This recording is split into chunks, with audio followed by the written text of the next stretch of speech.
Welcome in R S के maths monitor chapter हमारा 10th exercise 10.2 सम number 3 करेंगे।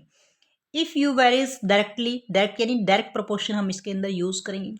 Direct क्या होता है कि किसी भी ऑब्जेक्ट के ऊपर सीधा असर होना। अगर कोई ऑब्जेक्ट बढ़ रहा है तो उसकी वैल्यू इंक्रीज हो रही है। यानी 1 kg आपके पास मैंगो हैं 50 रुपीज़ के, तो 2 kg मैंगो होंगे 100 रुपीज़ के। यहाँ आपका वेट भी बढ़ रहा है, यानी केजी के अंदर जो मैंगो का वेट है वो भी बढ़ रहा है और इसके अंदर हमारे पास उसके रुपीज़ भी बढ़ रहे हैं। यानी सीधा अक्सर ऑब्जेक्ट बढ़ा तो उसकी वैल्यू भी इंक्रीज हो गई। सीधा असर, सीधा यानी डायरेक्ट। और डायरेक्ट प्रोपोर्शन में हमेशा क्रॉस मल्टीप्लाई से हम वैल्यू को फाइंड आउट करते हैं। अब ये देखिए, डायरेक्टली प्रोपोर्शन है u एंड v के बीच में, जहाँ पे u एंड v की वैल्यू गिवन है। u इज 0.25 व्हेन v हमारे पास कितना 5 है। फाइंड, हमने u को फाइंड आउट करना when v is equal to 15, जब v की वैल्यू 15 हो। अब इन दोनों के बीच में डायरेक्ट प्रोपोर्शन है। डायरेक्ट प्रोपोर्शन हमेशा क्रॉस मल्टीप्लाई से सोल्व होता है। यहाँ से 5 से मल्टीप्लाई करेंगे हम x को, इक्वल टू 0.25 की मल्टीप्लाई करेंगे। इनका जो प्रोपोर्शन है यानी समान अनुपात में ही दोनों की दोनों वैल्यू, 25 मल्टीप्लाई में 15। अब x की वैल्यू फाइंड आउट करनी है। x को हम ये रखेंगे 0.25 मल्टीप्लाई 15 डिवाइड बाय 5। 5 3 ज़ा 15, 25 को 3 से मल्टीप्लाई करेंगे 75, और डेसिमल के कितने प्लेस है 1 एंड 2, तो 1 और 2 प्लेस के बाद डेसिमल पुट करेंगे तो ये हमारे पास this is the answer of this part.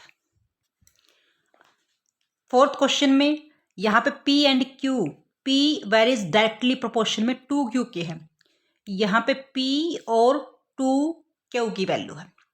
P is 7, P की वैल्यू 7 है, एंड Q इज 8। अगर QU 8 है तो 2Q हमारे पास क्या होगा 16 होगा। 8 2 जा 16। एंड फाइंड P की वैल्यू हम फाइंड आउट करेंगे व्हेन Q इज 48। अब ये भी हमारा डायरेक्ट प्रोपोर्शन के अंदर है। डायरेक्ट प्रोपोर्शन में हमेशा हम क्रॉस मल्टीप्लाई ही करेंगे।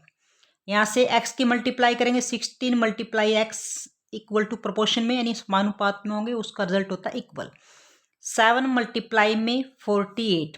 x is equal to 7 multiply में 48, 16 या मल्टीप्लाई में इधर आएगा तो डिवाइड में हो जाएगा। 16 16 3 ज़ा, और यहाँ से 17 3 ज़ा 21। This is the value of this part.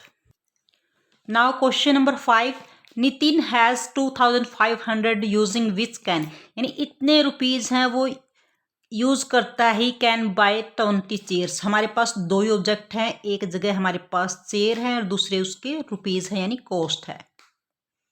Okay, अब इसके अकॉर्डिंग दो ही ऑब्जेक्ट हैं।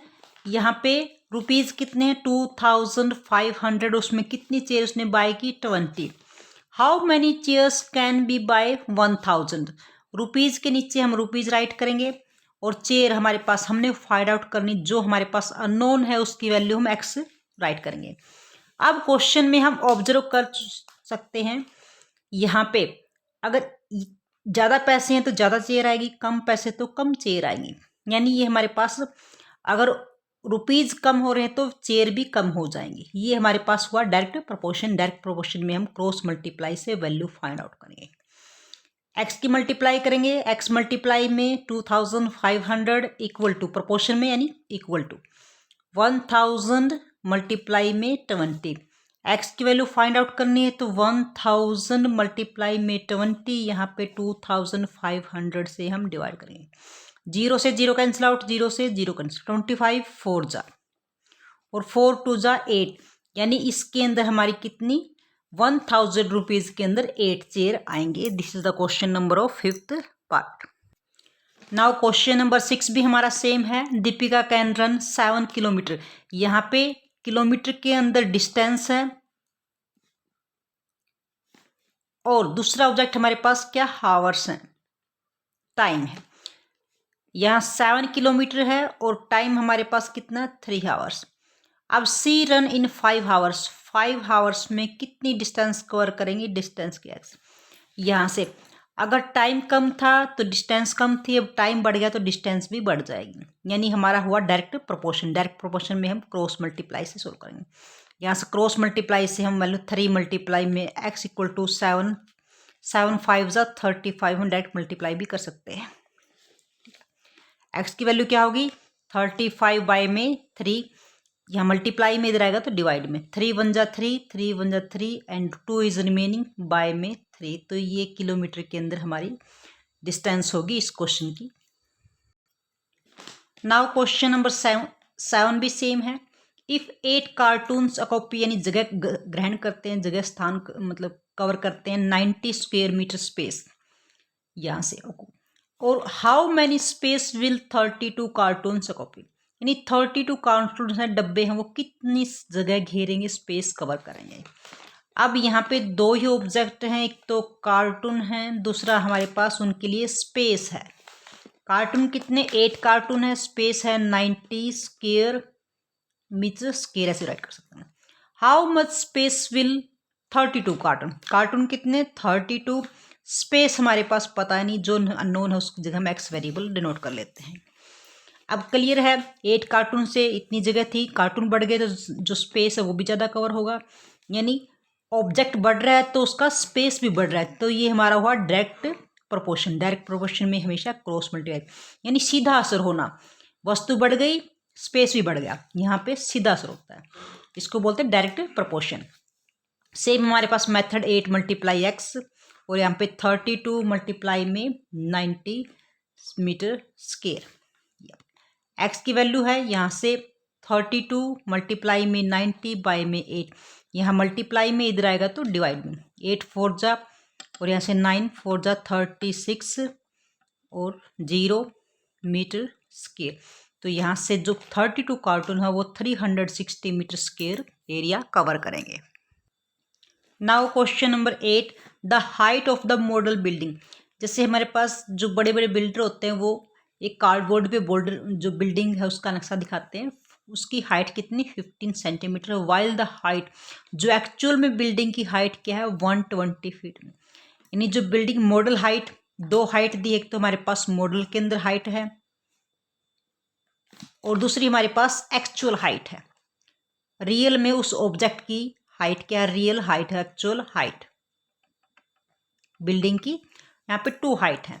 अब मॉडल में हाइट है 15 सेंटीमीटर और एक्चुअल में हाइट हमारे वो है 125 मीटर। ओके, तो if the height of the actual building, अगर एक्चुअल बिल्डिंग की हाइट 110 मीटर है तो what should be height of the model, उसके मॉडल की हाइट क्या होगी। एक्चुअल हाइट गिवन है, मॉडल की हाइट हमने फाइंड आउट करनी है, जो अननोन है उसको हम एक्सलेक्ट करेंगे। यहाँ से ये हमारे पास नेचुरली है, अगर 125 मीटर है तो हाइट सेंटीमीटर में इतनी होगी मॉडल के ऊपर, अगर एक्चुअल हाइट कम होगी तो सेंटीमीटर के अंदर भी हाइट जो है वो हम कम शो करेंगे, यानी यहाँ भी कम हो गया तो यहाँ भी कम ही आएगा। ये हमारा हुआ डायरेक्ट प्रोपोर्शन। डायरेक्ट प्रोपोर्शन में क्रॉस मल्टीप्लाई से सोल्व करेंगे। एक्स को मल्टीप्लाई करेंगे हम 125 से, प्रोपोर्शन में होगी यानी इक्वलिटी होल्ड करेंगे 15 मल्टीप्लाई में 110। यहाँ से x की वैल्यू फाइंड आउट करेंगे तो 15 मल्टीप्लाई 110 एज इट इज, 125 को मूव करेंगे लेफ्ट से राइट, यहाँ पे मल्टीप्लाई में इधर आएगा तो डिवाइड में हो जाएगा। हम इसको 5 से कट करेंगे, 5 3 जा 15 और यहाँ से 5 2 जा 10 और 5 5 जा 25। अब भी हमारा ये 5 से कट होगा, 5 2 जा 10 और यहाँ से 5 2 जा 10 और 5 5 जा, यहाँ से 66 बाय में 5, यानी सेंटीमीटर के अंदर 5 1 जा 5 और 5 3 जा 15, 1 एंड 5, जो हमारी मीटर के अंदर ये हाइट, यहाँ पे सेंटीमीटर था तो हम इसको सेंटीमीटर ही राइट करेंगे, यानी 13 एंड 1 बाय 5 जो सेंटीमीटर हाइट होगी मॉडल हाइट होगी। यह हम 1 बाय 5 यानी हाफ 13 पॉइंट में यहाँ से इसको हम हाफ नहीं, यहाँ से डिवाइड करेंगे तो 1 बाय 5 का मतलब होता है, यानी इसको 0.2 में कन्वर्ट कर देंगे। यहाँ से ये पॉइंट में जीरो उतारेंगे तो 5 2 जा 10 यानी 13.2 सेंटीमीटर में ये हमारी वैल्यू हो जाएगी। अब इसके अंदर नेक्स्ट क्वेश्चन देखते हैं।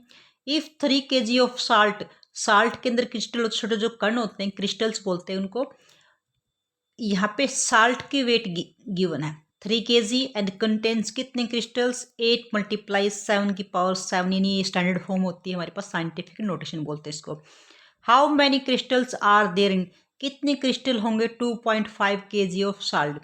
अब साल्ट की जो वैल्यू, जो क्वांटिटी अगर कम हो जाएगी तो नेचुरली क्रिस्टल की जो काउंटिंग है वो भी कम हो जाएगी। तो यानी ये हमारे पास एक ऑब्जेक्ट कम हो रहा है तो उसकी वैल्यू भी कम हो रही, तो ये हमारे पास डायरेक्ट प्रोपोर्शन की हेल्प से हम इसको क्वेश्चन को सोल्व कर सकते हैं। यहाँ पे हमारे पास एक साल्ट है, केजी के अंदर साल्ट हमारे पास 3 kg है, यानी नमक की जो क्वांटिटी है 3 kg, और उसके अंदर क्रिस्टल कितने हैं 8 × 10 की पावर 7, ये क्रिस्टल की संख्या है। अब वेट हमारे पास, अगर साल्ट का वेट 2.5 kg तो क्रिस्टल्स का वेट भी कम हो जाएगा। तो यहाँ से एक ऑब्जेक्ट कम हो रहा है तो दूसरी साइड भी कम होगी, तो ये हमारा हुआ डायरेक्ट प्रोपोर्शन। डायरेक्ट में हम क्रॉस मल्टीप्लाई करेंगे। यहाँ से 3 मल्टीप्लाई में x इक्वल टू, और 2.5 मल्टीप्लाई में 8 मल्टीप्लाई में 10 की पावर ऑलरेडी 7 है। अब यहाँ से x की वैल्यू फाइंड आउट करेंगे। x is equal to 2.5 multiply 8 multiply 10 की पावर 7/3।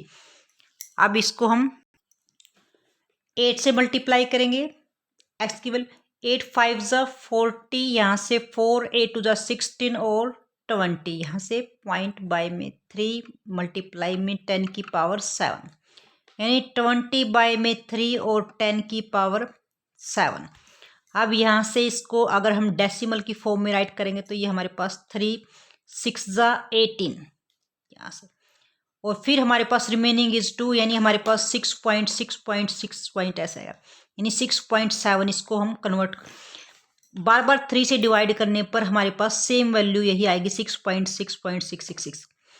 यहाँ से अगर प्योर वैल्यू हम रखते हैं तो नेक्स्ट वैल्यू को जो हम अलग से वैल्यू रिमूव करते हैं, तो अगर वो वैल्यू 5 से अबोव है तो नेक्स्ट में एक प्लस हो जाएगा, यानी 6.6 की जगह 6.7 हो जाएगा। ये हमारे पास होगी 6.7 मल्टीप्लाई 10 की पावर 7। तो this the value of this question.